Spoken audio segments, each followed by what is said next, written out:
One power, invisible, and you see it everywhere and every day.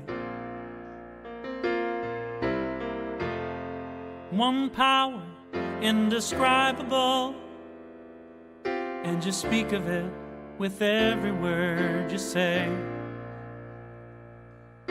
Mysterious until you know the truth.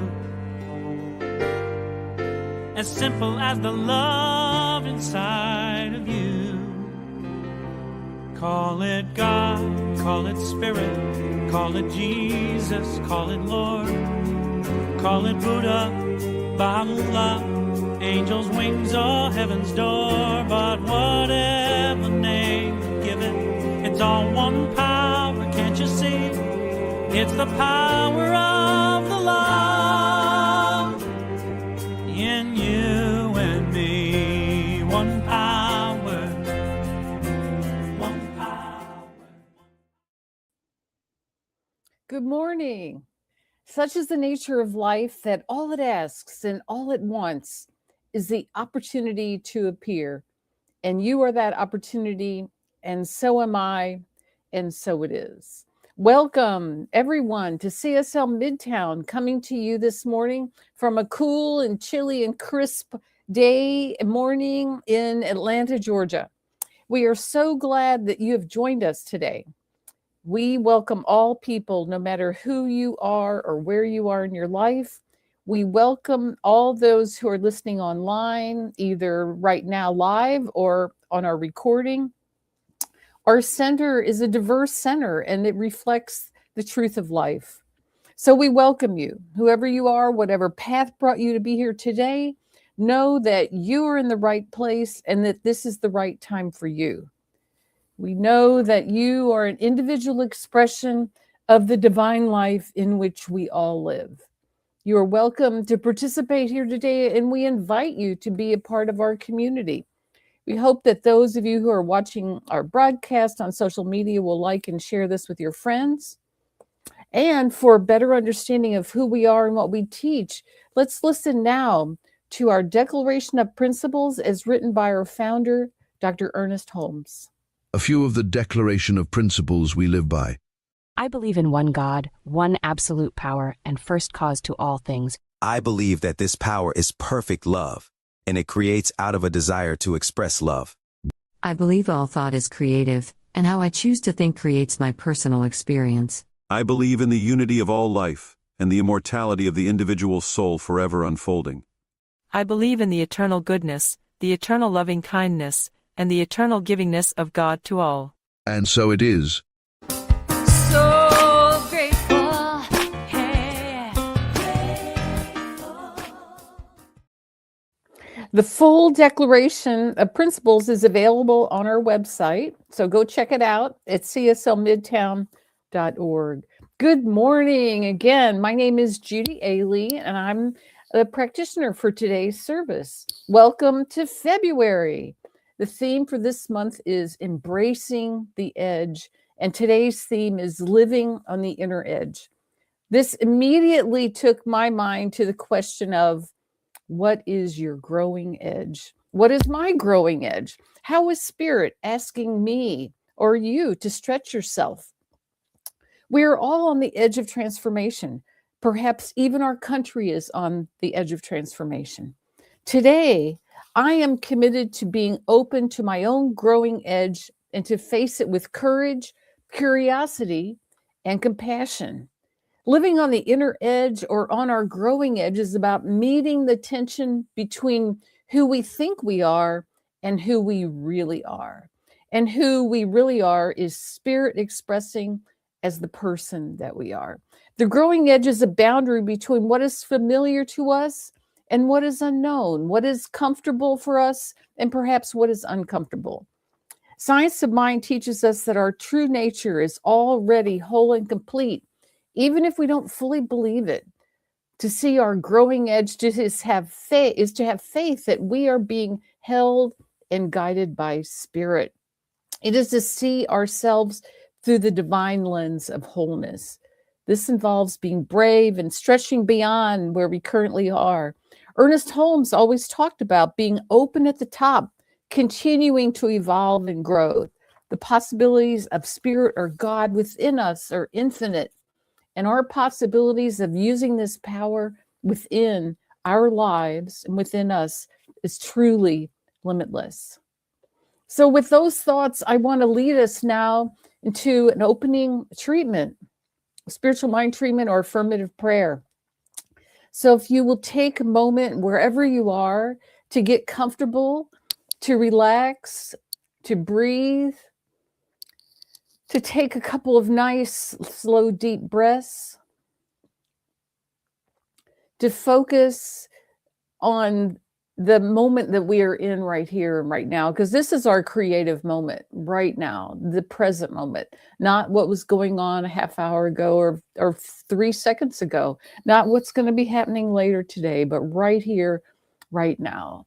And as we do this, we know that spirit is all that there is, that this divine presence, this life, this love, this goodness is everywhere. It is all around us. It is in us. It is in every person on the planet. It is in every situation. It is all around nature. It is the vibrancy of life everywhere present. And I know that I am, and that each person is connected to this presence fully and completely. Whether we may feel that way right now or not, whether we may experience that or not, that the truth is that we are always connected with it, that it is the beating of our heart.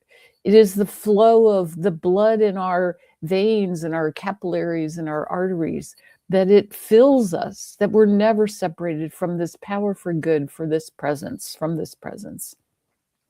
And because of this, I know that truly all is well in my life, that the desires of my heart are fully supported by the universe and by this presence, that my desire for vibrant health is absolutely 100% supported by this presence, that my desire for love and connection and deep, beautiful relationships and great creativity and a way to tap into new ideas and openness to this divine mind and prosperity, that divine prosperity is mine, that there is an infinite abundance and supply in the universe, and that I am, and that we are each opening ourselves up to this supply, knowing that we each bring great value and goodness to the world, that we have strong influence, that we make a difference, that what we say and what we do makes a difference in the world around us, because divine presence, this good, this presence is always expressing through us. So what we do and what we say is that divine presence.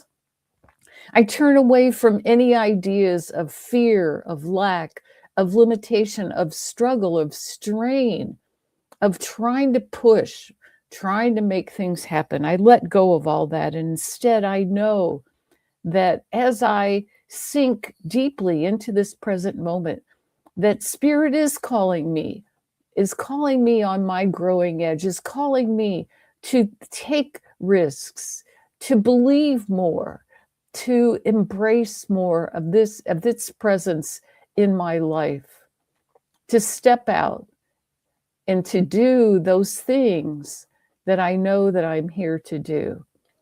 And that God always has my back no matter what. That this is a loving, friendly, user-friendly universe that we live in, and that it only is wanting to express in greater ways of goodness in the world. So I just know that this is a truth. I release this treatment now, knowing that it is so, and so it is. All right. Well, we have some music for reflection now. Yolanda Adams. All right. Here we go.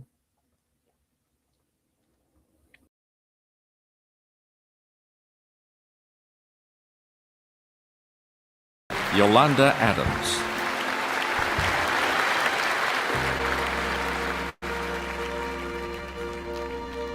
Reach out and touch somebody.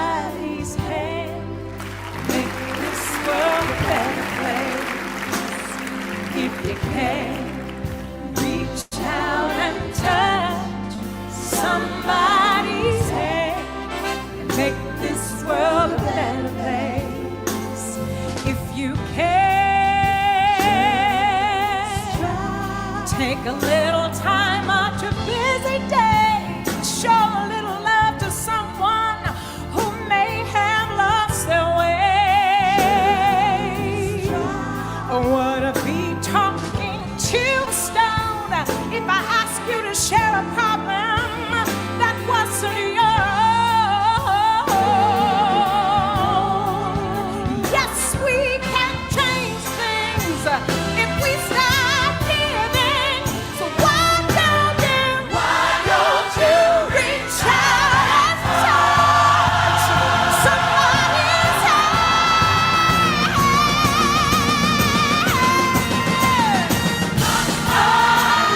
Love someone, you can do it, I can do it. Reach out and touch somebody. Somebody needs to know you love them, and somebody needs a hug today. Why don't you do it for me? Touch your neighbor and touch them, love them, hug them, love them, touch them, love.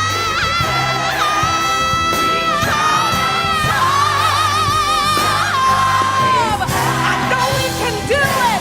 We can do it. You and me and you and me and you. You and me, you and me.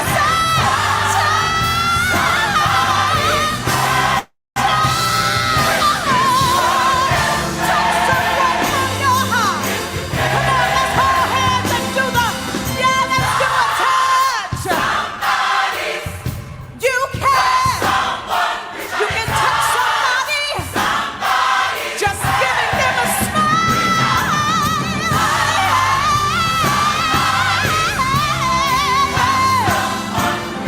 Touch someone, touch someone's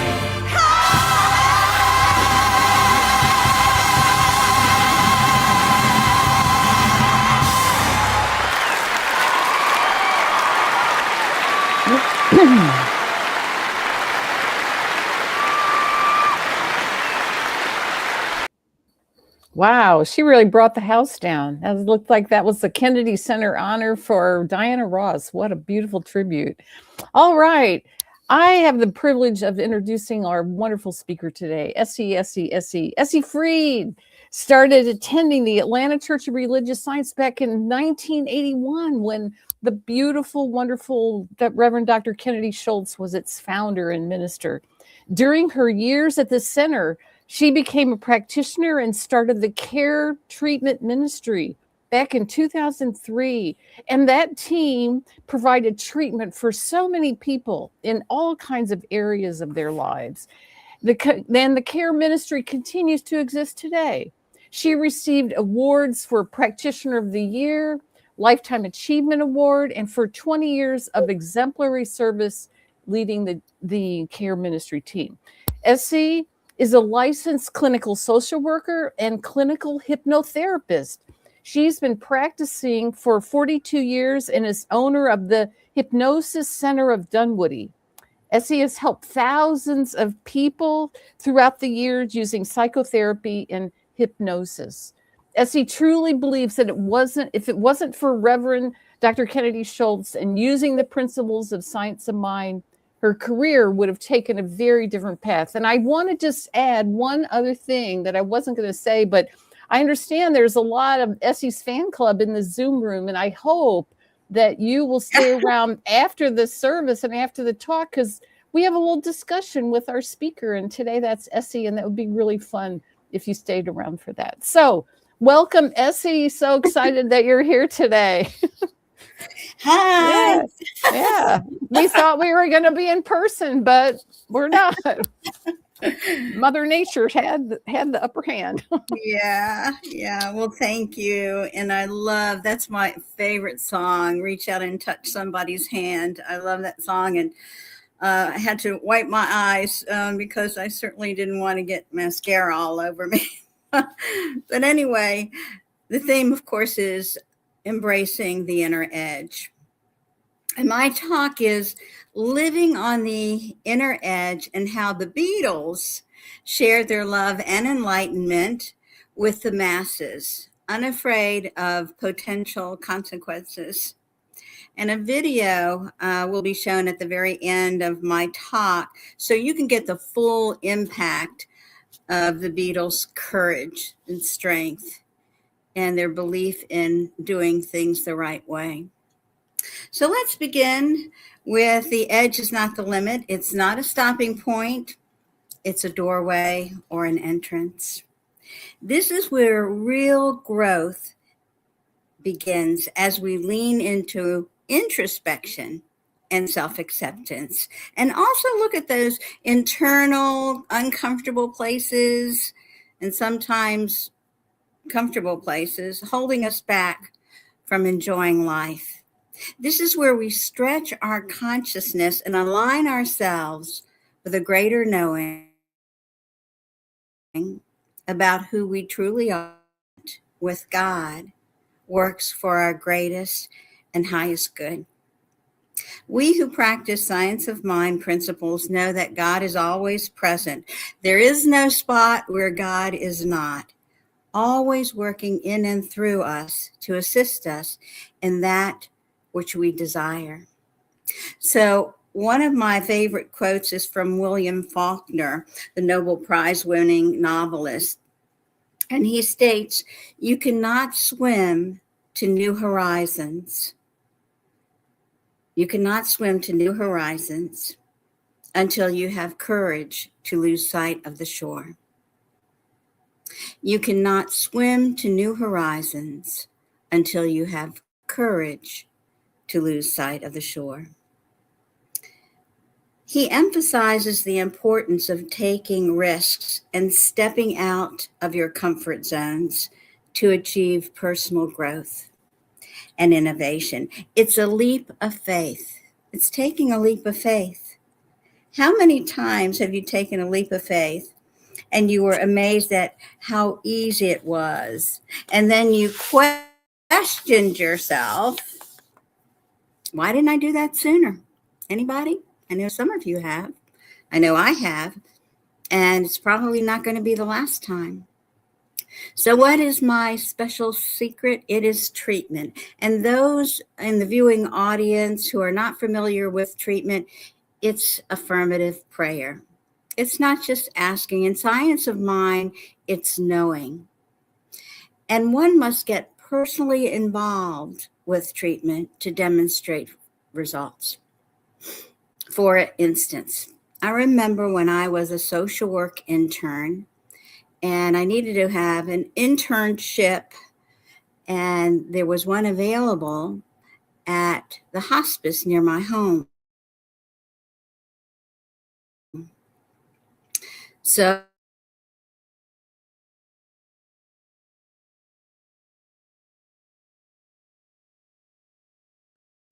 I hope you're there. I went out for a little bit there. And when I did, I went to the building. I sat there in my car. I closed my eyes and I did treatment because I knew I was going into a place where people were getting end-of-life care. I knew I wanted to walk in those doors with confidence and courage. And I knew I wanted to have the perfect interview. And I wanted to walk out with an internship. And I did. I did. One thing that you didn't know, I had a fear of death. Yes, I was going to face my fear and work with people who were dying. After my internship, I'll let you know something. I got a job there as the social worker of that particular hospice. Fortunately, my favorite minister, Reverend Kennedy Schultz, treated for me back in 1982 to overcome the fear of death. And I still have his letter. Likes to write.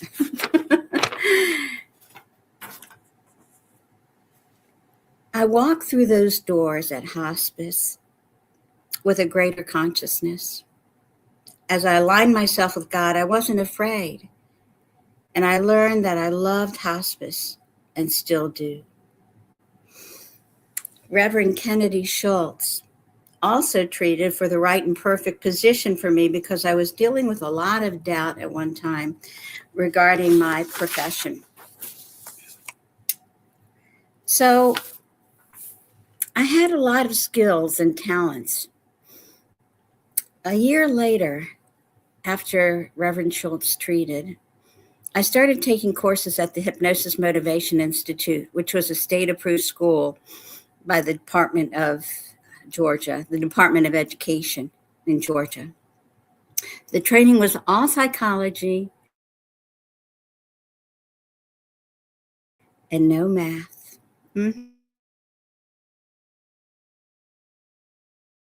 Went out.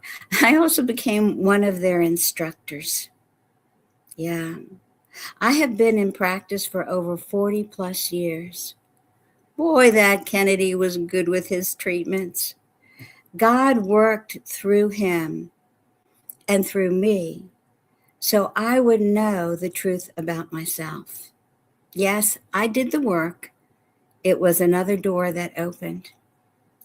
So what did it take for me to change? Having faith in Science of Mind principles, believing, expecting, accepting. That if I could conceive it, I could achieve it. I acted bravely and with courage. What the mind can conceive, a person can achieve. And as a matter of fact, that's on not only, it's on Kennedy Schultz's letterhead. This is another letter that I received by him. It's a couple of pages. As I said, he liked to write. So we can change our mind and keep it changed. Sometimes it's not easy, and that's why we practice daily, aligning ourselves with God. Remember, and I don't quote the Bible. I'm not a Bible quoter, really, but I do quote this: never will I leave you nor forsake you. So if you have a challenge or an issue, choose someone or more than someone to be on your team that can help you rather. Personally, I use treatment. I use ministers and rabbis. I am Jewish. Practitioners and friends. Family, of course. And there's my phenomenal husband, Alton. That's my go-to person. And my precious sister, Sherry. Also, great books. I've got one right here. It's Creative Mind and Success by none other than our founder, Ernest Holmes. Also, Creative Mind. Love this. This is really old. This is 1982, but I still read it. And there are many talks in here by Ernest Holmes, Raymond Charles Barker, Kennedy Schultz, Robert Bitzer, Lynn Osborne, who is still, I believe, still practicing in Washington State, Reverend Lynn Osborne. So another thing that we want to do is recognize that we have friends, we have family, all these people that we can talk to. Reach out and touch. They will help you. They will assist you. Not only are there books that you can read, but there are also things on YouTube that you can watch. There's a lot of Science of Mind on YouTube that you can watch. And we need this assistance because what keeps us stuck is negative feeding of our own minds. That's giving your power away. It keeps you stuck, stagnant, and not feeling good about yourself. So this is just a taste of the edge is not the limit. It is a doorway. And now I'd like to present the story of the Beatles, who, living on the inner edge, shared their love and enlightenment with the masses, unafraid of the consequences. Diego, take it away. Didn't know that the Beatles were big supporters of the civil rights movement. In 1964, the Beatles launched their first tour in the US, and one of their first stops was the Gator Bowl in Jacksonville, Florida. This was a segregated event, so whites had to sit in one section, blacks had to sit in a different section. The Beatles showed up and they pretty much said, "What's this?" And the promoter says, "This is just how it is. Well, we don't perform in front of segregated audiences, so either it's integrated or we're not hitting the stage." The promoters caved, the audience was integrated, and the Beatles performed. After that, some of their other shows were also being promoted as white-only events. And again, the Beatles responded the same way. Either it's integrated or you don't get the Beatles.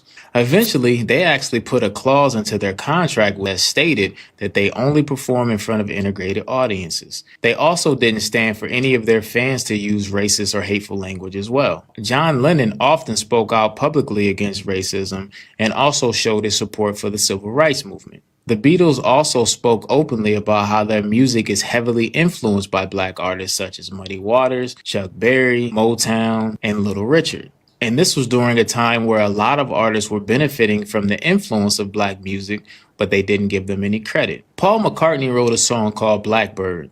Blackbird is a slang term for black women in Great Britain. In the song, he talks about letting the blackbird sing, meaning let black women have their voice and have their freedom. I have a lot of respect for this because during this time, being an ally meant that you really had to put something on the line. But that didn't stop the Beatles. And they even said, we'd much rather lose money than perform in front of a segregated audience. I had no idea. Big shout out to the Beatles. This is dope to me.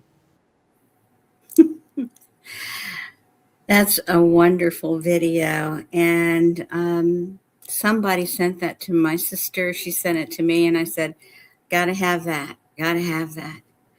They could have lost thousands of dollars, the Beatles. This is right in 1964 when the civil rights movement had already started and there was supposed to be integration. The Beatles sang 12 songs in 30 minutes to a crowd of thousands of people who are not segregated.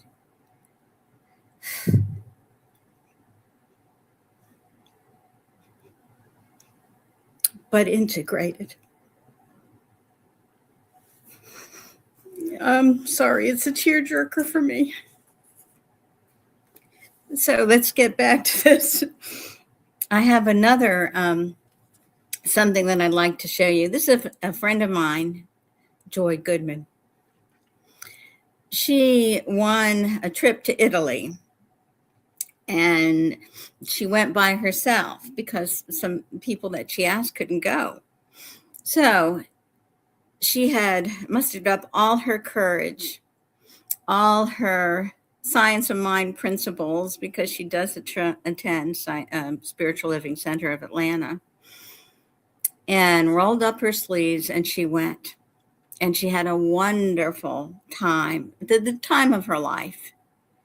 But what did it take? It took her believing, accepting, and expecting that she could. And she took that step because the door was open. And it was beautiful. So kudos to Joy. And this is what's written on her bookmarker. Come to the edge, he said. We can't. We are afraid, they responded. Come to the edge, he said. We can't. We will fall, they responded. Come to the edge, he said. And so they came, and he pushed them, and they flew. This is by Guillaume Apollinaire. So, living on the inner edge can not only be fruitful and scary at sometimes, but you take that leap of faith it can also bring you freedom. And so it is. Thank you for watching and continue to watch. Hallelujah. Yay. Thank you, Essy. What an amazing talk this morning and very emotional. We will see you over on Zoom to have discussion with us after. And so you can exit this, hop on Zoom, and I'm going to do a little bit of follow-up stuff. So if you would, with me, let's do our new minister sacred covenant easy prayer. You can find this on our website, cslmidtown.org. You can download it. You can add a couple of passages if you want. So here we go. There is only one life. This life is good. This life is God. This life is my life now.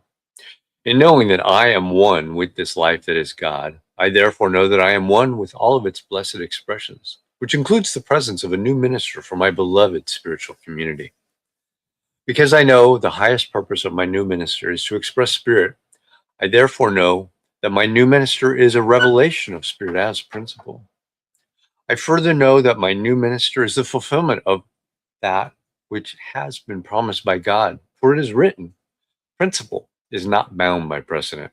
It operates according to the law and is always available to those who are willing to align themselves with it. As I stand in agreement with my beloved spiritual community, I see my new minister before me as inspiring spiritual oneness through wisdom, love, and authenticity. I now intend to experience my new minister in full cooperation and agreement with my community, knowing this truth about myself. For I am inspired to live as love in the expression of principle. I am awakening the wisdom within me by clearly communicating the principles of universal truth. I am a conduit of divine love, wisdom, and healing energy, recognizing the inherent wholeness within all beings. I am offering teachings, classes, and mystical studies grounded in spiritual principles to cultivate inner wisdom, personal transformation, and empowered living. I am extending the love, compassion, and transformative power of spirit into the wider community, fostering connections that heal, uplift, and support individuals in their unique journeys. As I now accept the highest expression of a new minister into my life, I know that they will be revealed in a way that will express spirit and serve the highest and greatest good of all who are touched by their presence. I am grateful. God is gracious, and so it is. And now it's time for our conscious giving, and we are starting the second month of 2026. We appreciate your donations and contributions to help support the Center for Spiritual Living, Midtown-Alanta. And you can go online and donate at cslmidtown.org/donate, or scan the QR code on the screen. Either will take you right there. You can set up a one-time donation or an ongoing donation, whatever works best for you. So now let's say our affirmation of prosperity. I live in a universe of abundance. As I freely and joyfully give, I join in the divine flow. And all that I share with life returns to me multiplied abundantly. And so it is. We got a few announcements. We took this Sunday out of that, what would have been a cold community center, and we are online.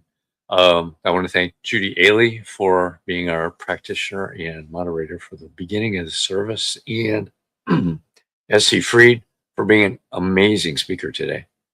Next week, Reverend Dr. Ron Fox and Becky Fox will be our practitioner, or our speaker and practitioner. Ron's going to talk about living a conscious life. And we have an adult study group at 10 a.m. on Sunday mornings on Zoom. So you can get there by going to cslmidtown.org, scroll down to the bottom, and click the link for the Zoom. Then put in the passcode. It will let you into the Zoom room.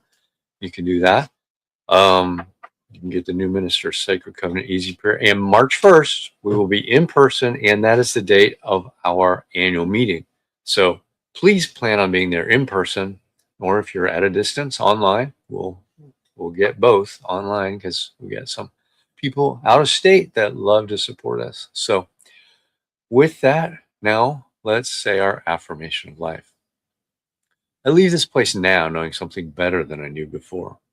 I go forth into the world with a heart full of love and a mind full of good sense. I look at the world in a greater way, knowing that I have within me everything I need to create the life I desire. I give thanks for this understanding, and I am grateful for the spirit of life that lives through me. And join me now on Zoom for a discussion with Essy Freed. Have a great week, everybody.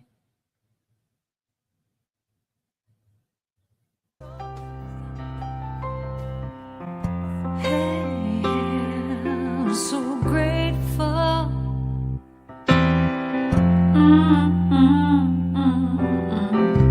I'm so grateful. I'm so grateful. I'm so grateful for all that I have. I'm so grateful. I'm so grateful. I'm so grateful for all that I have. Hey! Oh yeah. Grateful. I just say I am so grateful every day for all I have. Every day. I'm so grateful. I'm so grateful. I'm so grateful for all I have. Every day I say it. Grateful. How I'm grateful. Every day. Oh yeah.